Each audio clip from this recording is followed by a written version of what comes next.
बहुत समय पहले की बात है। एक राज्य में राजा विक्रम राज किया करते थे। राजा विक्रम ने अपनी बेटी नयनतारा की शादी दूसरे राज्य के राजकुमार वीरेंद्र से तय कर दी थी। इसी खुशी में राजा ने अपने घर में राजा वीरेंद्र को खाने की दावत में बुलाया था।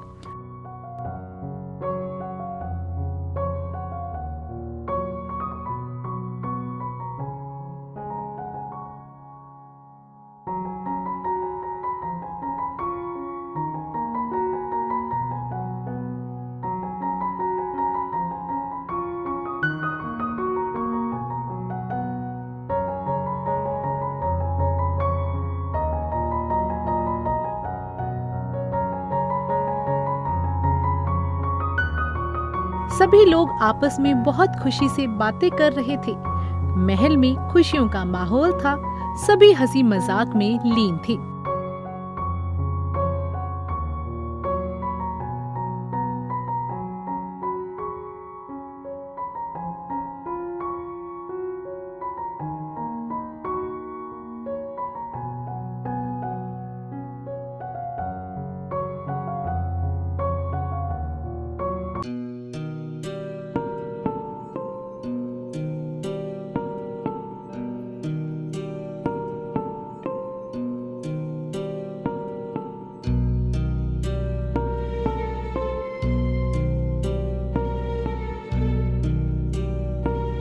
तभी अचानक से वहाँ पर राजा विक्रम की पत्नी रानी नैनावती घबराई हुई आती है और राजा से कहती है,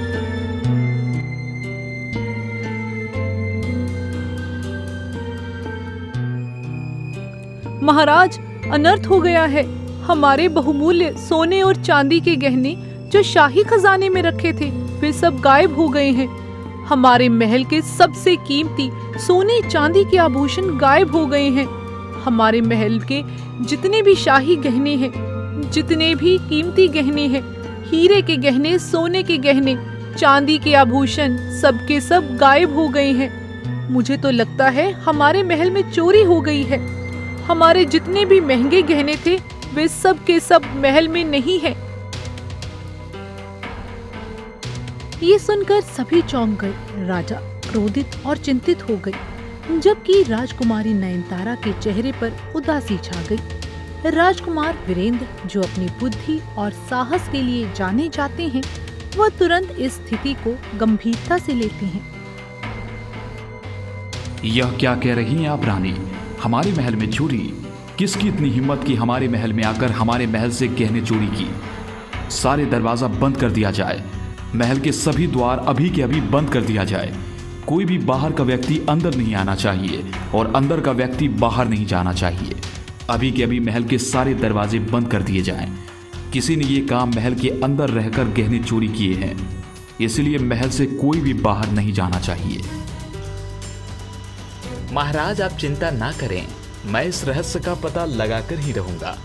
आखिर महल में किसकी इतनी हिम्मत हुई कि वो महल के अंदर आकर शाही खजाने से गहनों को चोरी कर ले गया और महल में किसी को खबर तक नहीं लगी।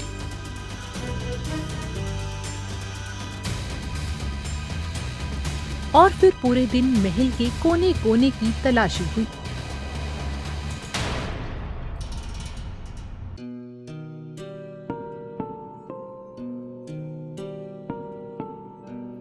रसोई घर में तलाशी हुई।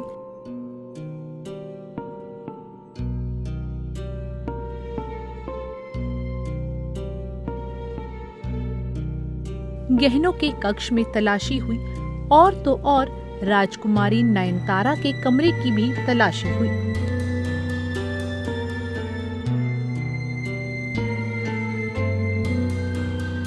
सभी जगह की तलाशी कर ली गई, लेकिन कहीं पर भी चोरी का निशान नहीं मिला। तभी राजकुमारी नयनतारा ने राजकुमार वीरेंद्र से कहती है, महल के अंदर आकर किसी साधारण व्यक्ति ने चोरी नहीं की है। इतनी हिम्मत हमारे महल में किसी की नहीं है और ना ही महल के बाहर। हो ना हो इस चोरी के पीछे जरूर किसी व्यक्ति का हाथ है। कोई ऐसा व्यक्ति जिसके पास बहुत शक्ति हो और उसने पूरी सोच समझ के साथ हमारे महल में चोरी की है। मुझे शक है इसके पीछे किसी बुद्धिमान व्यक्ति का ही काम है। हाँ नयनतारा, तुम बिल्कुल सही कह रही हो। मैं तुम्हारी बात से बिल्कुल सहमत हूँ। इतने बड़े महल में कोई भी बाहर से आकर हमारे महल से इतना सारा सोना चुरा कर नहीं जा सकता है। यह किसी की सोची समझी चाल है और पूरी योजना के साथ उसने महल में चोरी किया है। महाराज, मैं आज रात महल की निगरानी करूंगा और जहां आभूषण है वहां पर मेरी कड़ी नजर रहेगी।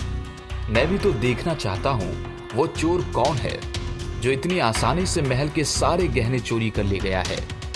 अगर उसने चोरी की है तो वो दोबारा महल में सोने के जेवर चोरी करने जरूर आएगा। इसलिए आप सोने के जेवरात रखवा दीजिए। मैं उस कक्षा की पहरेदारी करूंगा। कहीं ना कहीं हमें कुछ न कुछ सबूत जरूर मिलेगा।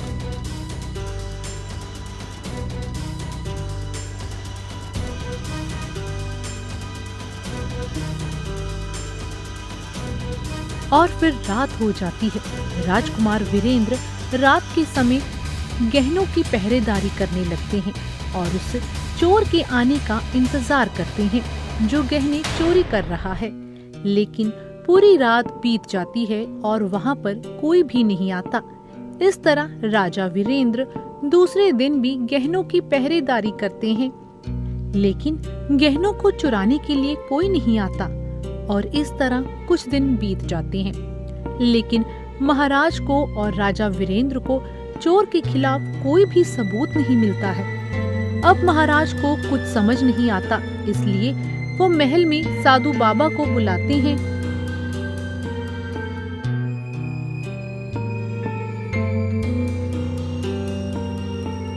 और उनसे कहते हैं, साधु बाबा, मैं आपसे माफी मांगना चाहता हूँ। मैं आपको परेशान नहीं करना चाहता था, लेकिन महल में इतनी बड़ी परेशानी हो गई है कि आपको बुलाना मेरी मजबूरी थी। हमारे महल में जितने भी सोने जेवरात थे सब के सब चोरी हो गए हैं और हम ये समझ नहीं पा रहे हैं कि महल के अंदर आकर किसने एक रात में ही गहनों की चोरी कर ली। हमने चोर को तलाशने की पूरी कोशिश की, लेकिन वो हमारे हाथ नहीं लगा। अब बात हमारे महल की इज्जत पर आ गई है।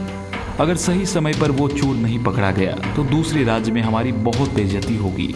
इसलिए साधु बाबा, मैं आपसे जानना चाहता हूँ कि आप अपनी शक्तियों से देखकर बताएं कि हमारे महल से सोने चांदी कौन चुरा कर ले जा रहा है और हमें पता भी नहीं चल रहा।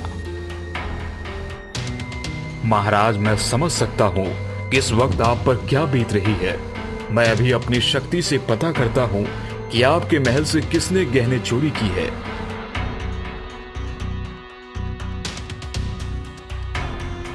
ये हार मेरी बेटी पर बहुत ही सुंदर लग रहे हैं। मैं अपनी बेटी की शादी में एक से बढ़कर एक शाही हार पहनूंगी और अपनी बेटी को भी दूंगी। माँ, सच में आपने तो बहुत ही सुंदर सुंदर गहने बनवाए हैं और मेरे लिए जो गहने आपने बनवाए हैं वो तो और भी ज्यादा सुंदर हैं। मेरी तो नजर ही नहीं हट रही है। आपने इतने महंगे महंगे गहने मेरे लिए बनवाए हैं, वह भी मेरी शादी के लिए। माँ, मैं बहुत खुश हूँ। आपने मेरी पसंद के ही गहने बनवाए हैं। बेटी, मैंने बहुत ही सोच समझकर तुम्हारी पसंद को देखकर ये गहने बनवाए हैं। अब मैं इन गहनों को सही खजाने पे रख देती हूँ ताकि ये गहने सुरक्षित रहें।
महाराज, आपके महल से किसी इंसान ने चोरी नहीं की है, बल्कि एक पक्षी ने चोरी की है। आपके महल में एक सोने की मैना पक्षी है। यह कोई साधारण चोर नहीं है। बहुत वर्षों पहले की बात है। आपकी महल की एक रानी को श्राप मिला था। श्राप की वजह से वो रानी सोने की मैना बन गई है और वो रोज रात में सोने की मैना बन जाती है और आपकी खजाने की चोरी कर लेती है। इतना ही नहीं, यह मैना पक्षी अकेले नहीं है। आपके महल के तालाब के अंदर दूसरा मैना पक्षी है जो महल की मैना पक्षी की मदद करता है गहने चोरी करने में। जो महल की मैना पक्षी की मदद करता है गहने चोरी करने में। महल की मैना पक्षी जो इस महल में है वो अकेले ही आपके महल की गहनों को चोरी नहीं कर पा रहा है, बल्कि उस मैना पक्षी की मदद एक दूसरा मैना पक्षी भी कर रहा है। दोनों मैना पक्षी मिलकर कीमती गहनों को गायब कर रहे हैं। साधु बाबा, अगर हमारे महल से किसी इंसान ने चोरी की होती तो हम उसे पकड़कर बंदी बना लेते, लेकिन सोने की मैना पक्षी हमारे महल से सारे जेवरात चोरी कर रही है, तो हम उसे कैसे पकड़े? उस सोने की पक्षी से अपने जेवरात वापस कैसे लें? मुझे तो कुछ समझ नहीं आ रहा है। साधु बाबा, जब आपने चोर का नाम बता ही दिया है तो उस चोर से कैसे मुक्ति पाया जाए?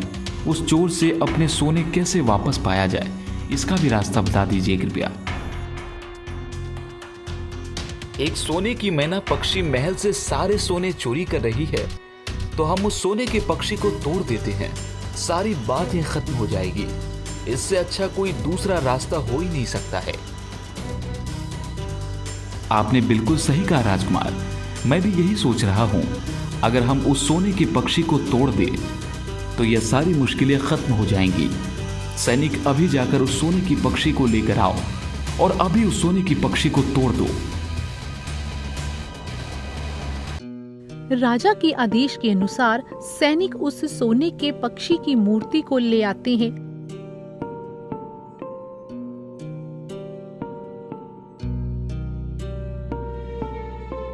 और उसे तोड़ने की बहुत कोशिश करते हैं,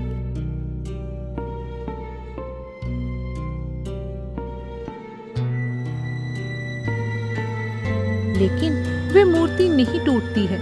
ये देखकर राजा परेशान हो जाते हैं। तभी साधु बाबा राजा से कहते हैं, महाराज, आप जितना आसान समझ रहे हैं उतना आसान यह काम नहीं है। इस महल और राज्य की सुरक्षा मेरे हाथों पर है। अगर इस महल के लिए और इस राज्य के लिए मुझे कुछ भी करना पड़े तो मैं जरूर करूंगा, कितनी भी कठिनाइयों में चलना पड़े। अपने राज्य को बचाने के लिए मैं हर काम करूंगा जो मेरे राज्य के लिए जरूरी है। साधु बाबा, आप मुझे बस रास्ता बताइए। महाराज, आपके महल में जो मैना पक्षी है उसे नष्ट करने के लिए आपको आपके महल के तालाब में जो मैना पक्षी है उसे नष्ट करना होगा, तभी आपके जेवरात वापस आएंगे। महल में जो सोने की मैना पक्षी है वो अदृश्य हो सकती है। उस पक्षी को पकड़ना असंभव हो सकता है। उस मैना पक्षी को खत्म करने के लिए आपको एक तरीका अपनाना होगा। आपको उस तालाब में मौजूद दूसरे सोने के पक्षी को ढूंढना होगा। जब पानी वाला मैना पक्षी खत्म हो जाएगा तो महल में जो सोने की मैना पक्षी है वो अपने आप नष्ट हो जाएगी। इसके लिए आपको उस तालाब के अंदर जाना होगा। उस तालाब में जाना इतना आसान भी नहीं है। तालाब में जाने से पहले मैं आपको कुछ जड़ी बूटी दे दूंगा जिससे कि आप तालाब में जा पाएंगे। उस तालाब में जाने के बाद आपको सांस लेने में दिक्कत नहीं होगी और उस सोने की मैना पक्षी को आपको ढूंढना होगा। जब आप उस सोने की मैना पक्षी के पास पहुंच जाएंगे तब उसके सामने ही एक मायावी हथियार है। आपको उस हथियार से उस सोने के मैना पक्षी के ऊपर वार करना होगा। ऐसा करते ही वो सोने का मैना पक्षी नष्ट हो जाएगा और आपके महल में जो सोने की मैना पक्षी है वो भी नष्ट हो जाएगी और आपके जितने भी सोने के जेवरात है, सोने के पक्षियों ने चोरी किए हैं, वो सब के सब वापस आ जाएंगे। यह लो, यह एक नीले रंग का मोती है। इसे पहनकर तुम तालाब के अंदर जाना। तुम्हें पानी में सांस लेने में बिल्कुल भी तकलीफ नहीं होगी और यह तुम्हारी रक्षा भी करेगा। तुम्हें किसी भी तरह के जल जीव से परेशानी नहीं होगी और तुम ढूंढते हुए उस सोने के पक्षी के पास पहुंच जाओगे। याद रखना, मन में किसी भी तरह का छल नहीं होना चाहिए, नहीं तो तुम उस मैना पक्षी के पास नहीं जा पाओगे।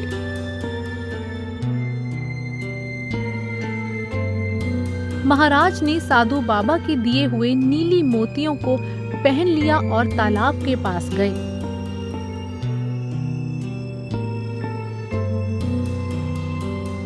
और उस तालाब के अंदर महाराज चले गए। महाराज पानी में जैसे ही प्रवेश करते हैं, चारों ओर नीली चमक फैल जाती है। एक अजीब सी खामोशी थी।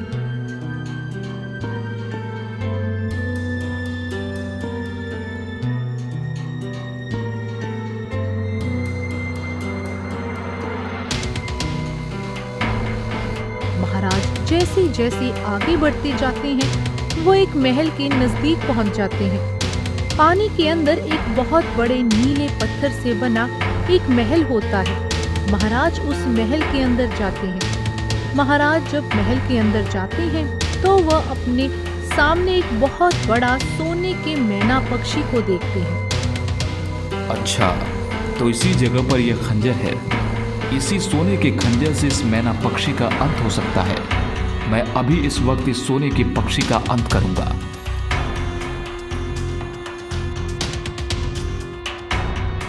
इतना बोलकर महाराज उसे खंजर से सोने के मैना पक्षी के ऊपर वार कर देते हैं और ऐसा करते ही वे सोने का मैना पक्षी नष्ट हो जाता है।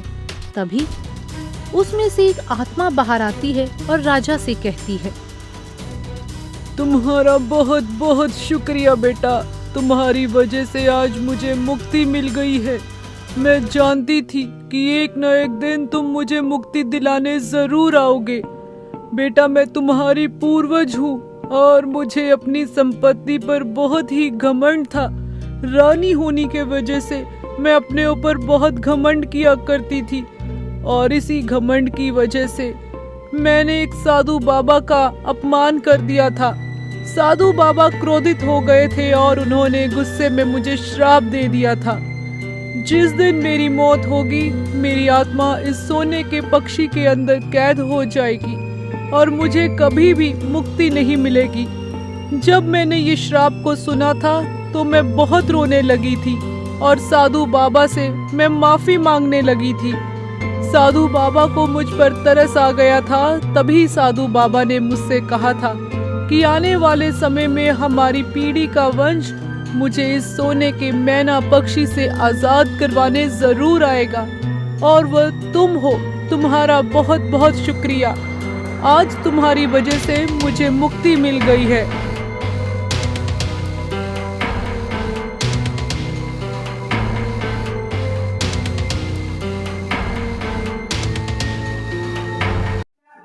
एक गांव में मोहन नाम का एक गरीब व्यक्ति रहता था। मोहन का एक घर था जो पहले से ही बहुत टूटा फूटा सा था। वो घर में मोहन किसी तरह अपना दिन गुजारता था। एक दिन गांव में बहुत तेज बारिश होती है, जिस वजह से रामू का घर बुरी तरह से टूट जाता है। अब रामू के पास रहने के लिए कोई भी घर नहीं होता है। हे भगवान, एक तो मैं बहुत ही गरीब हूँ, ऊपर से मेरे पास जो एक टूटा फूटा सा घर था अब वो भी नहीं है। अब मैं क्या करूँगा? मैं कहाँ रहूँगा? मैं तो बर्बाद हो गया। एक काम करता हूँ, अपने दोस्त के घर जाता हूँ। हो सके वो मुझे कुछ दिनों के लिए अपने घर में रहने की जगह दे दे। उसके बाद मैं अपना रहने के लिए कुछ नया इंतजाम कर लूँगा। इतना बोलकर रामू अपने दोस्त के घर जाता है और अपने दोस्त को आवाज देने लगता है। मोहन, दरवाजा खोलो मेरे दोस्त। मैं हूँ रामू। इस बारिश के मौसम में मेरा घर टूट गया है। मुझे अपने घर में रहने की जगह दे दो। मैं कुछ दिनों के बाद अपने रहने का इंतजाम कर लूँगा। तब तक तुम मुझे अपने घर में रहने की जगह दो मेरे दोस्त। हाँ मेरे दोस्त रामू, तुम परेशान मत हो। जब तक मैं हूँ तुम्हें किसी चीज के लिए भी परेशान होने की जरूरत नहीं है। तुम जब तक चाहो मेरे घर में रह सकते हो। मुझे कोई दिक्कत नहीं है। इतना बोलकर मोहन दरवाजा खोल देता है और रामू अपने दोस्त के घर के अंदर चला जाता है।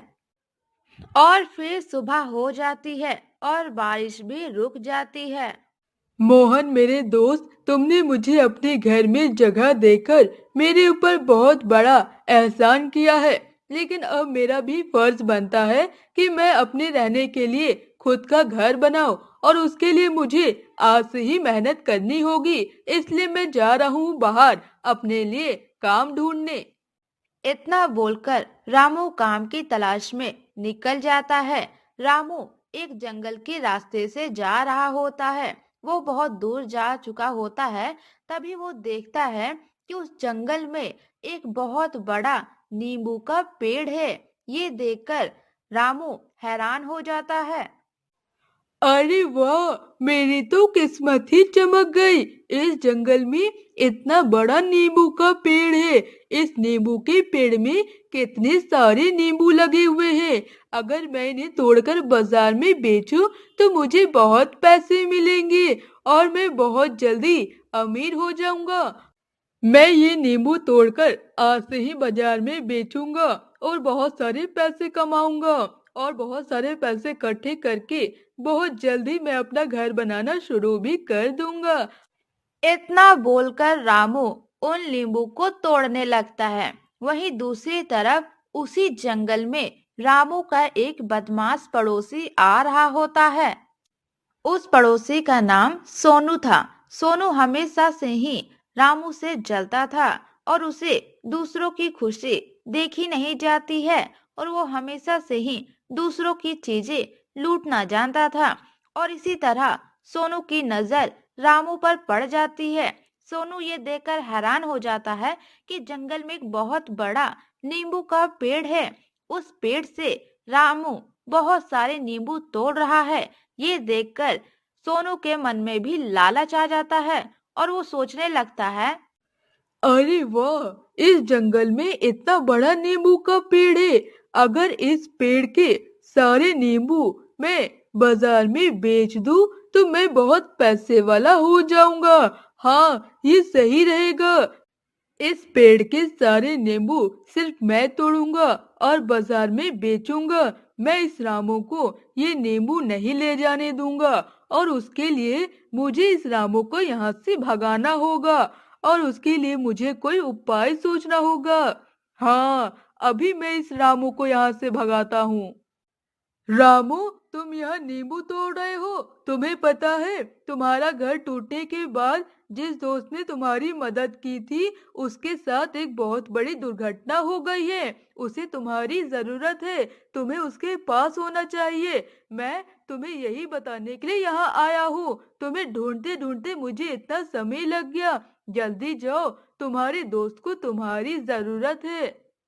ये क्या कह रहे हो सोनू? जब तक मैं वहाँ था तब तक तो सोनू बिल्कुल भी ठीक था। मेरे आने के बाद पता नहीं उसके साथ क्या हो गया। नहीं, मुझे उसके साथ होना चाहिए। इतने मुश्किल समय में भी उसने मेरा साथ नहीं छोड़ा, तो मैं उसका साथ कैसे छोड़ सकता हूँ? मुझे अभी जाना होगा। मैं अभी जाऊंगा उसके पास। इतना बोलकर रामू वहां से तुरंत चला जाता है। ये देखकर सोनू बहुत खुश हो जाता है। हा हा हा हा हा। आखिर मैं जो चाहता था वही हुआ। मैंने इस रामू को बेवकूफ बना ही दिया। अब जब तक ये अपने दोस्त मोहन के पास जाएगा तब तक मैं ये सारे नींबू तोड़ लूंगा, और जब तक वो वापस आएगा, जब तक उसे पूरी सच्चाई पता चलेगी तब तक बहुत देर हो गई होगी। जब तक वो वापस आएगा मैं यहाँ से चला जाऊंगा। वहीं दूसरी तरफ रामू अपने दोस्त मोहन के घर आ जाता है और तुरंत अपने दोस्त मोहन से पूछने लगता है कि उसके साथ क्या हुआ था। मोहन, मुझे जल्दी बताओ तुम्हारे साथ क्या दुर्घटना हुई है। मुझे सोनू ने बताया कि तुम्हारे साथ एक बहुत बड़ी दुर्घटना घट गई है। मुझे जल्दी से बताओ, मैं बहुत बेचैन हो रहा हूँ। तुम्हारी मदद करने के लिए मैं दौड़ा दौड़ा आया। रामू, ये तुम क्या कह रहे हो? मेरे साथ कोई दुर्घटना नहीं घटी है, और उस सोनू ने तुम्हें बेवकूफ बनाया होगा। उसने जानबूझकर तुम्हारे साथ ऐसा किया है। तुम तो जानते वो हमेशा से ही तुमसे जलता था। मोहन की बात सुनने के बाद रामू वापस से उस बड़े नींबू के पेड़ के पास आता है वहां आकर रामू हैरान रह जाता है क्योंकि उस पेड़ के सारे नींबू वो सोनू तोड़कर ले जाता है। हे भगवान, उस सोनू ने तो इस पेड़ के सारे नींबू तोड़कर ले गया। उसने मुझे बेवकूफ बनाया। ये उसने ठीक नहीं किया। मेरे साथ इतना बड़ा छल किया सोनू ने। अब मैं उसे छोड़ूंगा नहीं। जिस तरह से उसने मुझे मूर्ख बनाया है, मैं उसे उसी तरह से मूर्ख बनाऊंगा। इतना बोलकर रामू सोनू के घर जाता है। वहीं दूसरी तरफ सोनू सारे नींबू बेचकर बहुत सारे पैसे कमा लेता है। ये देखकर वो बहुत खुश रहता है। सारे नींबू बेचकर मैंने बहुत सारे पैसे कमा लिए हैं। अब मैं इन पैसे से एक बहुत बड़ा बिजनेस खोलूंगा। हाँ, यही मेरे लिए ठीक होगा। सोनू, जल्दी बाहर आओ। मेरे पास तुम्हारे लिए एक बहुत बड़ी खबर है। ये खबर तुम्हारी बहुत काम आएगी। तुम जल्दी से बाहर आओ। मुझे बिल्कुल भी इंतजार नहीं हो रहा है। मुझे बहुत जल्दी है तुम्हें ये खबर सुनाने की। जल्दी बाहर आओ सोनू। बोलो रामू, तुम मेरे घर क्यों आए हो? और ऐसी भी क्या खबर तुम्हें सुनानी है जो तुम मेरे घर इतनी बेचैनी के साथ आए हो? जल्दी बताओ, मैं भी तो जानना चाहता हूँ कि आखिर ऐसी भी क्या खबर है मेरे लिए। सोनू, जिस पेड़ के नींबू तोड़कर तुम आए हो वो कोई साधारण पेड़ नहीं है, बल्कि एक जादुई पेड़ है। हाँ, तुम्हारे आने के बाद जब मैं दोबारा उस पेड़ के पास गया तो मैं ये देखकर हैरान हो गया, क्योंकि वो पेड़ एक जादुई पैसों का पेड़ है। नींबू तोड़ने के बाद उस पेड़ में बहुत सारे पैसे उगे हुए थे। ये देखकर तो मैं हैरान हो गया और इसलिए मैं ये सूचना तुम्हें देने के लिए आ गया। ये क्या बोल रहे हो रामू तुम? वो पेड़ एक जादुई पैसों का पेड़ है। तब तो मैं बिल्कुल भी नहीं रुकूंगा। मैं अभी जाकर वो सारे पैसे तोड़ कर ले आऊंगा, जैसे मैंने वो सारे नींबू तोड़ कर ले आया। मैं अभी जाता हूँ। इतना बोलकर सोनू वहां से तुरंत चला जाता है। ये देखकर रामू बहुत खुश होता है। सोनू, तुमने मुझे बहुत बेवकूफ बनाया ना। अब मेरी बारी है। मैं तुम्हें ऐसा बेवकूफ बना रहा हूँ जिसे जानने के बाद तुम हमेशा पछताओगे, और तुम्हारे घर में जो कुछ भी है वो मैं ले जाऊंगा, क्योंकि तुमने मेरी चीजें चोरी करने की हिम्मत की है। इसलिए तुम्हें तो बेवकूफ बनाना बनता है। इतना बोलकर रामू उसके घर के अंदर जाता है और वो देखता है कि सोनू अपने बेड पर बहुत सारे पैसे रखा है। रामू ये बात समझ जाता है कि ये सोनू उस नींबू को बेचकर ही ये सारे पैसे लेकर आया है। इसलिए रामू उन पैसों को लेकर वहां से चला जाता है। वहीं दूसरी तरफ सोनू उस नींबू के पेड़ के पास जाता है और वहां पर उसे कोई पैसे नहीं दिखते हैं। ये देखकर सोनू समझ जाता है कि रामू ने उसे बेवकूफ बनाया। उस रामू ने मुझे बेवकूफ बनाया। मैंने उसे बेवकूफ बनाया, इसलिए उसने मुझसे बदला लिया है। मैं उस रामू को छोड़ूंगा नहीं। इतना बोलकर सोनू अपने घर वापस आ जाता है। घर आकर सोनू देखता है कि उसके रखे हुए पैसे वहां नहीं हैं। सोनू ये देखकर समझ जाता है कि रामू उसके पैसे लेकर वहां से चला गया। ये देखकर सोनू रोने लगता है।